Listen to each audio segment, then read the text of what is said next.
Previously, in this multi-part series on Greg Johnson's near-death experience, Greg described years of spiritual suffering that began when he was a child and a later overdose that left him with severe heart damage.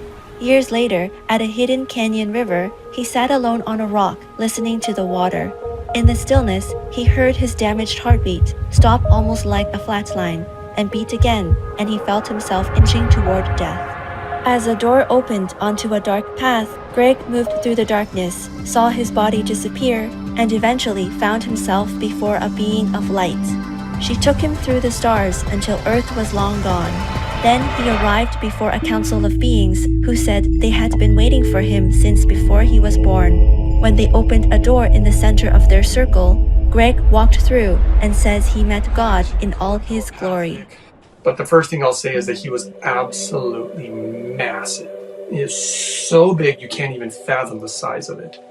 You know, you could stand before a mountain, you could stand before the sun, and not even close. So he was really big. The reason I call him he, just like the reason I called the angel a she, was because his energy was very male. Very, very, very male. And very heavy-handed. You could feel. It reminds me of a scriptural verse that says that he will rule with an iron rod. His law, there is no breaking his law. There is no bending his law. His law is the law. What was more interesting about it was not so much what he looked like, actually. It's what he moved like and what he sounded like. He moved like a river. He looked like a gigantic cosmic river. But it was so many colors in the river. Stars and colors and reds and blues, and even the background was actually kind of black, like the universe. You know, when you look up at the stars, the background is black, and he's flowing like a river.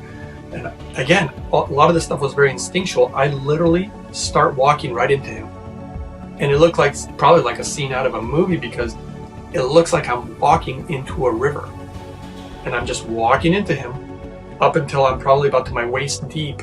I decided to lay in him. So I just opened my arms and I just laid back, as if, ironically, it looks a lot like baptism. I think that there's a reason that they baptize in a river.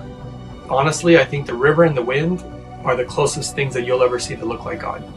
And that's what he does. He washes things away, you know, but he also carries knowledge and wisdom. There's so when I laid in him, the amount of information, I can't even begin to comprehend this. Every nanosecond, forget every second, every nanosecond, you'd have millions, if not billions, of the most brilliant ideas, most wisest things that you've ever heard, just flowing. Overwhelmed by the torrent of information, every piece of it a pure answer with no questions attached, Greg faced a choice: try to grasp individual pieces of knowledge, or simply let it all flow through him. And so I just let all his glory flow through me. I'd rather just have him and not remember it. I just decided to go with it. And it was so much information, but the weird thing about his information was that it was only answers. So everything was an answer to whatever question. And I remember he spoke to me at that moment, because I was thinking, like, this is nothing but answers, and it doesn't make any sense to me, but I can feel the wisdom, I can feel the brilliance in it. And then that's when he spoke. He says, there are no questions here, only answers. That's what he said. And that's all he was. He was a river of answers.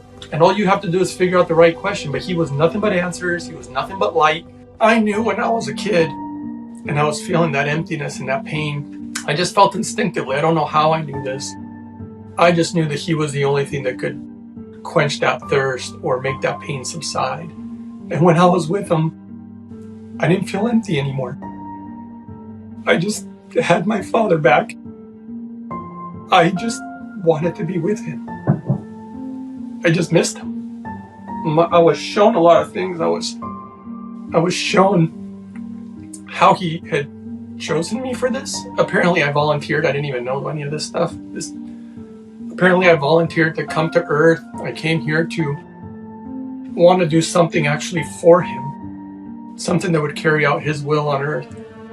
I didn't even realize that's why I went through all the suffering. In part 6, Greg asks why God allowed him to suffer for so many years. I didn't realize that the suffering would open a door that would lead me to him. And that's what he told me. He said, Join us tomorrow for part 6 of this multi-part series on Greg Johnson's near-death experience. For more relevant news from around our planet, please visit suprememastertv.com/news.